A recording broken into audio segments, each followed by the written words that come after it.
کابل ایک تاجک یا فارسیوان اکثریتی شہر ہے، لیکن بہت ہی کم لوگوں کو یہ بات پتہ ہے کہ سینکڑوں سال پہلے کچھ مدت کے لیے کابل اور اس کے مضافاتی علاقوں میں پشتونوں کی اکثریت رہی۔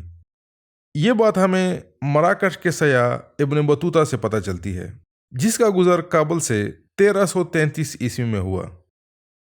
ابن بطوطہ کابل کے بارے میں لکھتا ہے کہ پچھلے وقتوں میں یہ ایک بہت بڑا شہر تھا، لیکن آج کل اس کی جگہ ایک گاؤں آباد ہے جس میں اجمیوں کا ایک طائفہ آباد ہے جنہیں افغان کہا جاتا ہے۔ یہ لوگ پہاڑوں اور گھاٹیوں میں رہتے ہیں اور بڑے روبدار اور طاقتور لوگ ہیں۔ ان کی اکثریت راہزنی کرتے ہیں۔ ان کے سب سے بڑے پہاڑ کا نام کوہ سلیمان ہے۔ افغانوں کا بادشاہ اسی پہاڑ پر رہتا ہے۔ کابل میں شیخ اسماعیل افغانی کی خانقاہ ہے، جو کہ ایک عظیم ولی اللہ شیخ عباس کا مرید تھا۔ ابن بطوطہ کی عبارت سے ہمیں کئی باتیں پتہ چلتی ہیں۔ ایک تو یہ کہ منگولوں نے جو کابل شہر 13ویں صدی کے آغاز میں مکمل تباہ کر دیا تھا، وہ ایک صدی گزرنے کے بعد بھی ایک شہر کے طور پر دوبارہ آباد نہیں ہو سکا تھا، اور اس کی جگہ پشتونوں کا ایک گاؤں آباد ہو گیا تھا۔ جب ابن بطوطہ یہاں سے 1333 عیسوی میں گزر رہا تھا تو کابل کی شناخت مکمل پشتون قوم کے حوالے سے ہو رہی تھی۔ اس زمانے میں کابل کی سب سے قابل ذکر مذہبی شخصیت ایک پشتون تھا جس کا نام شیخ اسماعیل افغانی تھا، جس کی خانقاہ بہت مشہور تھی۔ دوسری بات یہ ہے کہ عہد وسطیٰ میں پشتونوں کو پہاڑوں سے بہت زیادہ ایسوسیٹ کیا جاتا تھا، جیسا کہ ابن بطوطہ کے بیان سے ظاہر ہے۔ اس کے زمانے میں بیشتر پشتون کوہ سلیمان اور کوہ سفید کے پہاڑی سلسلوں میں آباد تھے۔ اس بنا پر پشتونوں کو ہندوستان میں روہیلا کہا جاتا تھا، جس کا مطلب پہاڑی باشندہ ہوتا ہے۔ عرب کوہ سلیمان سے واقف تھے اور اس کی نسبت سے پشتونوں کو سلیمانی کہتے تھے۔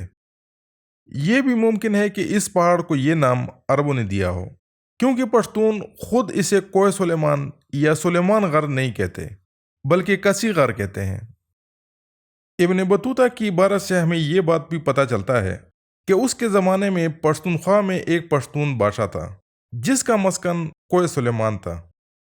پختونخوا کے اندر پشتونوں میں بادشاہت کا رواج نہیں تھا۔ غالباً وہ شخص کوئی بہت ہی طاقتور سردار تھا جو کہ اپنے جھنڈے تلے بہت بڑا لشکر جمع کر سکتا تھا۔ اس بات کا امکان بہت کم ہے کہ وہ روایتی بادشاہوں کی طرح تخت پر بیٹھ رہا تھا، یا اپنے نام سے سکے جاری کر رہا تھا، یا اس کے نام سے خطبہ پڑھا جاتا تھا۔ پختونخوا میں پشتونوں کے ہاں باقاعدہ بادشاہت کا آغاز 18ویں صدی میں ہوا۔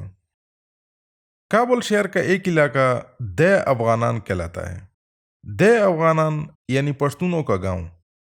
تاہم دے افغانان کا تعلق اس گاؤں سے نہیں ہے جو کہ ابن بطوطہ کے زمانے میں کابل کے کنڈرات پر آباد تھا۔ دے افغانان 18ویں صدی میں تیمور شاہ درانی کے زمانے میں وجود پذیر آیا تھا۔ جب تیمور شاہ درانی نے قندھار سے کابل کو اپنا دارالحکومت منتقل کیا تو کاکڑ قبیلے کے پشتونوں کی ایک تعداد نے بھی اس کے ساتھ ہجرت کی۔ کابل میں جس جگہ پر کاکڑ پشتونوں نے اپنی بستی آباد کر لی اسے دے افغانان کہا جانے لگا۔ بعد میں امیر عبد الرحمن نے یہاں کے 3000 پشتون خاندانوں کو یہاں سے بے دخل کر کے شمالی افغانستان میں آباد کر لیا۔ سوال یہ اٹھتا ہے کہ کابل شہر کے وہ پشتون کہاں گئے جو کہ ابن بطوطہ کے زمانے میں وہاں آباد تھے؟ اس بارے میں تاریخ خاموش ہے، لیکن غالباً امیر تیمور اور اس کے بیٹوں نے کابل کے پشتونوں کو وہاں سے بھگا کر وہاں دوبارہ شہر اور قلعہ تعمیر کر لیا۔